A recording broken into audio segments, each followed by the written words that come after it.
ভারতের আহমেদাবাদের আকাশ পরিণত হল এক বিষাদের নীল ক্যানভাসে, যেখানে আঁকা হল এক মর্মান্তিক দুর্ঘটনার রেখা। সর্দার বল্লভভাই প্যাটেল বিমানবন্দর থেকে যুক্তরাজ্যের লন্ডনের উদ্দেশ্যে রওনা হওয়া এয়ার ইন্ডিয়ার একটি বিমানের 242 জন আরোহীর সবার জীবন কেড়ে নিল এক নির্মম ট্র্যাজেডি। উড়ানের কয়েক মিনিটের মধ্যেই যে স্বপ্নগুলো ডানা মেলছিল লন্ডনের পথে, মুহূর্তেই তা ভেঙে চুরমার হয়ে গেল।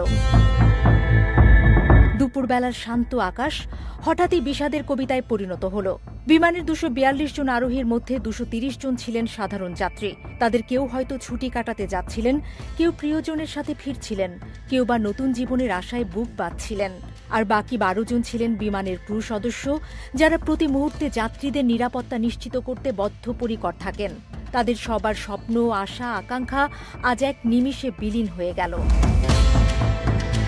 বিমানের আরোহীদের মধ্যে ছিলেন 169 জন ভারতীয়, 53 জন ব্রিটিশ, 7 জন পর্তুগিজ এবং 1 জন কানাডিয়ান নাগরিক। প্রতিটি সংখ্যা কেবল একটি পরিসংখ্যান নয়, বরং এক একটি জীবনের গল্প, এক একটি পরিবারের অপূরণীয় ক্ষতি।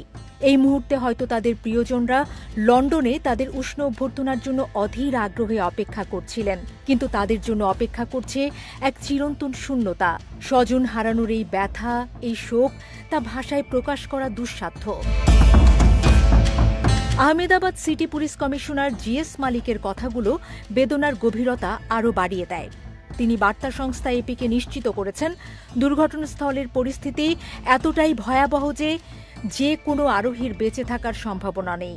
মনে হচ্ছে বিমান বিধ্বস্তে কেউ বেঁচে নেই। তারই সহজ বাক্যটি যেন এক কঠিন বাস্তবতার মুখোমুখি দাঁড় করিয়ে দেয়।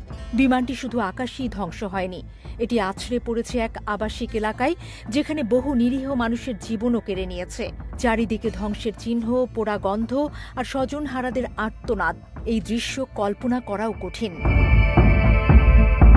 ভাইরাল হওয়া এক ভিডিওতে দেখা যাচ্ছে, রানওয়ে থেকে উড্ডয়নের পর বিমানটি অস্বাভাবিকভাবে দুলতে দুলতে এগিয়ে যাচ্ছিল। এক অনিশ্চয়তা, এক অজানা আশঙ্কায় যেন কাঁপছিল প্রতিটি প্রাণ। এরপরই ঘটে সেই মর্মান্তিক ঘটনা। বিমানটি একটি মেডিকেল কলেজের ছাত্রাবাসে আঘাত হানে। বিমান চলাচল বিষয়ক বিশেষজ্ঞ সাবেক ক্যাপ্টেন সৌরভ ভাটনাগরের বিশ্লেষণ এই দুর্ঘটনার পেছনের মর্মান্তিক কারণটিকে তুলে ধরে। তিনি এনডিটিভিকে জানিয়েছেন, সম্ভবত উড়ানের পরপরই কয়েকটি পাখির আঘাতে বিমানের 2টি ইঞ্জিন বিকল হয়ে যায়। তার মতে প্রথমত মনে হচ্ছে একাধিক পাখির ধাক্কায় 2টি ইঞ্জিনই বিকল হয়ে যায়। উড্ডয়ন নিখুঁত হলেও পাখির আঘাতের কারণে ইঞ্জিন বিকল হয়ে যাওয়ায় বিমানটি পূর্ণ শক্তি হারিয়ে ফেলে এবং নিয়ন্ত্রণ হারিয়ে নিচে নেমে আসে। পাইলট হয়তো শেষ মুহূর্ত পর্যন্ত চেষ্টা করেছিলেন এই 242টি জীবন বাঁচানোর। তিনি মেডে কল করেছিলেন, যা এক ভয়াবহ জরুরি পরিস্থিতির ইঙ্গিত দেয়, কিন্তু নিয়তির কাছে হয়তো তার প্রচেষ্টা ব্যর্থ হল।